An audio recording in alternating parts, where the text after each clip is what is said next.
everyone has potato, everyone has apple, everyone has one cookie cutter to start.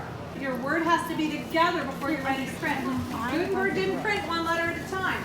He printed a whole page at a time. How does the existence of a fossil record, for instance, tell you about the placement of the continents? That seems strange. They're yelling and pointing at a cloud of dust gathering on the horizon. My spine tingles in fear. Fight! Attack! I scream orders to my men. But the cloud comes into view. It is the Romans, led by Aetius, their general. So you would need something that lives on land, and what else? What other characteristics? All right, not a flying animal. You need an animal that is a land-based animal that doesn't fly, and you want an animal that what? For the snack and the sandwich you, we want to give back, to serve you, to praise you, to do your will, so that with your love you will be filled. Amen. I know, I'm going to do a stick on my own. Maybe close to the edges would be helpful, right? Especially the edges that seem to fit. So if this easternmost tip of South America and this sort of western indent here in Africa found the same thing? 106.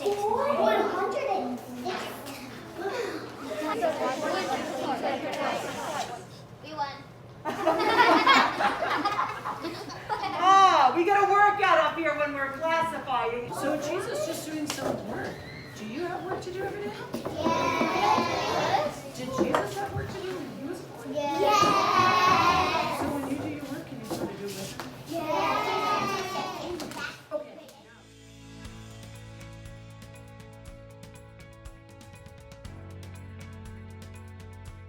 Our school is just at the beginning phases of rolling in a Catholic liberal education, and every teacher at the school has bought into the concept, but has the one overarching question is, what does that look like in the classroom for kindergarten? What does that look like for grade 2? So being able to freely move from classroom to classroom in a school that's been doing it for years, gorgeous human elements, we can see what open-ended conversation with students looks like.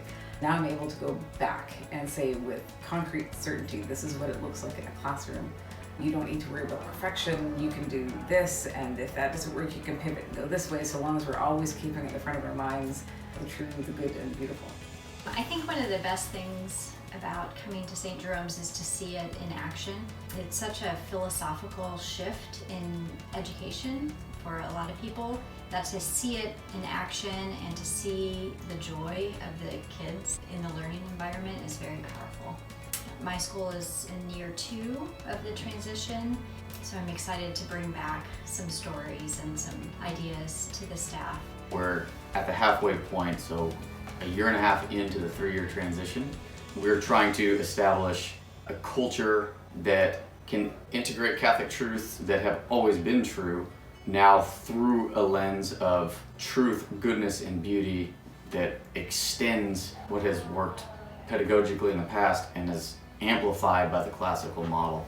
The good that has come, especially from this particular visit, is we all have a similar vision of what we know will be beautiful and great, but watching it in play takes that vision from abstract to concrete. Watching a handful of these teachers just masterfully take content that they love the students, and extend where the students' comfort zones are. They're bridging gaps with their students as well. Attending the ICLE conference this year at St. Jerome Academy has reaffirmed for me a lot of what we're doing is headed in the right direction. The teachers here have been an inspiration, and I hope to take the love that they have for learning back to my own faculty and hopefully inspire and light a fire under them, as I see in the eyes and in the faces of the teachers here, the students here. They're so in love with learning. This experience has been invaluable.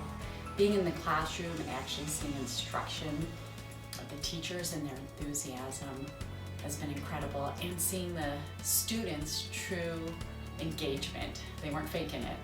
They were engaged, and the practice of the seminar style questioning was great to see, and how they did that in all the subjects. And I would also say the integration of the history, literature, and religion, how that is accomplished, and it can be, was amazing. Just seeing the passion these teachers have gives me great inspiration to do it at my own school.